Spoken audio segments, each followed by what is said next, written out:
Peace, y'all. What's going on? This is your boy Ras Tien, and I'm here with a heavy heart today because if you remember from my live stream that I did on Instagram, I did a live stream talking about this Canadian voice actor named Kirby Morrow.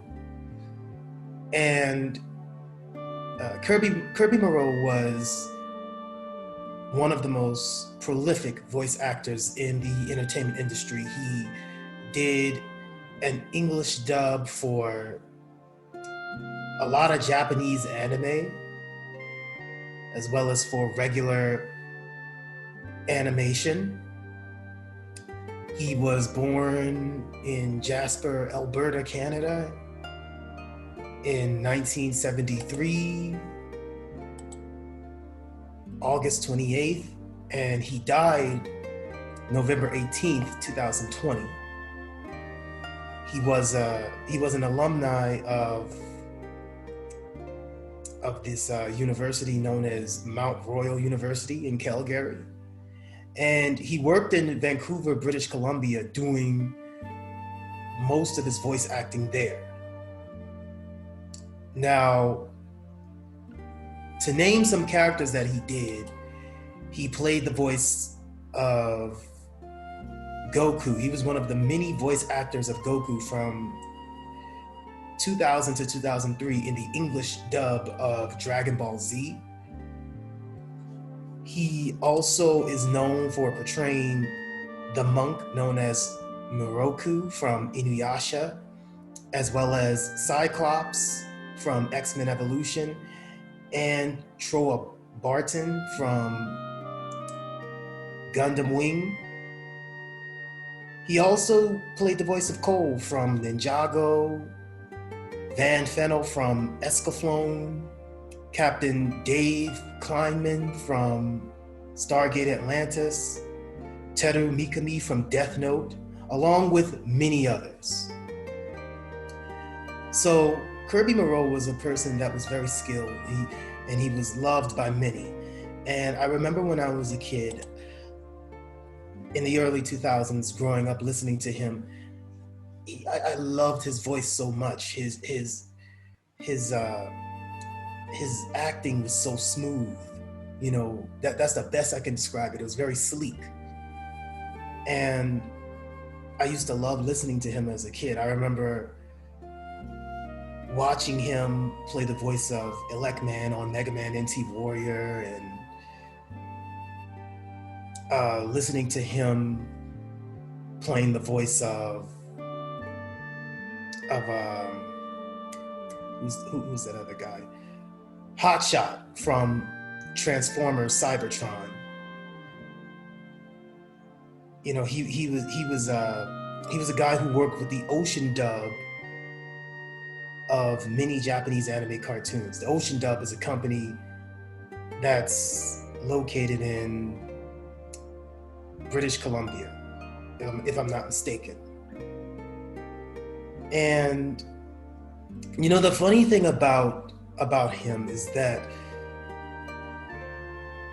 from what I understand, when he died, he died at the age of 47 on November 18th, 2020. And it was only 8 days after the death of his father.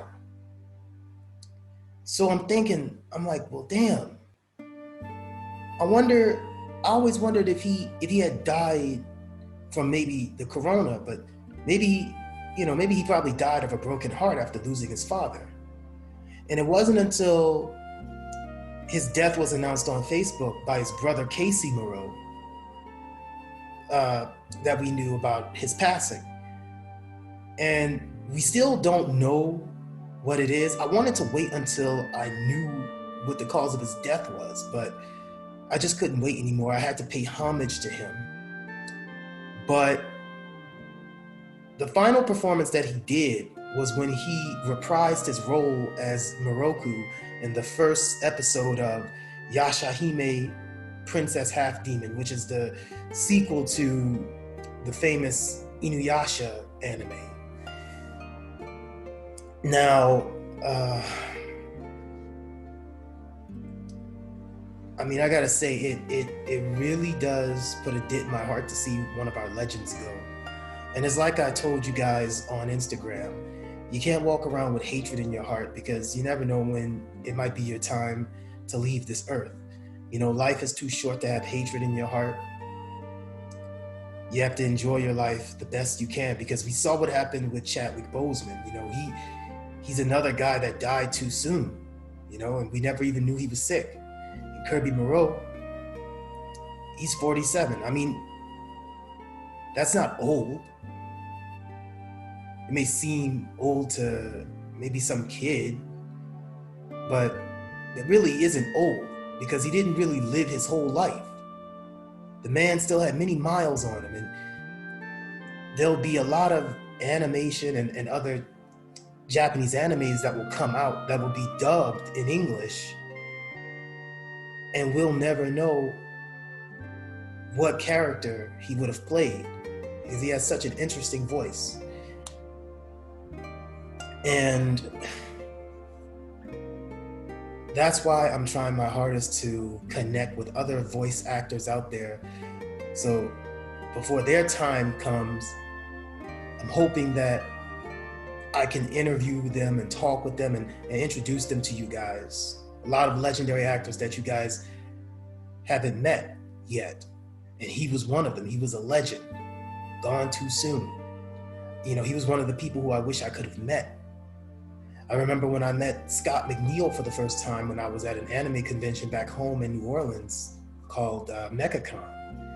And he was one of the first people from Ocean Dub who I had the pleasure of meeting and shaking hands with and taking pictures with. So with that being said, I pray for that brother's family, and I pray for that brother's spirit to let him know that the spirit lives on in all of us. For all of us that knew who Kirby Morrow was. And I want to thank Kirby Morrow for the joy that he brought in our young lives, you know, and the influence that he had, the impact of the characters that he portrayed had on us as young kids growing up, getting into anime. Kirby Morrow, you will be missed. Rest in power, brother. And with that being said, it's time for me to make my exit. I have another video coming soon, so be on the lookout for that, you guys. It's your boy Ras Tien signing out. Love, peace, and coconut grease. How.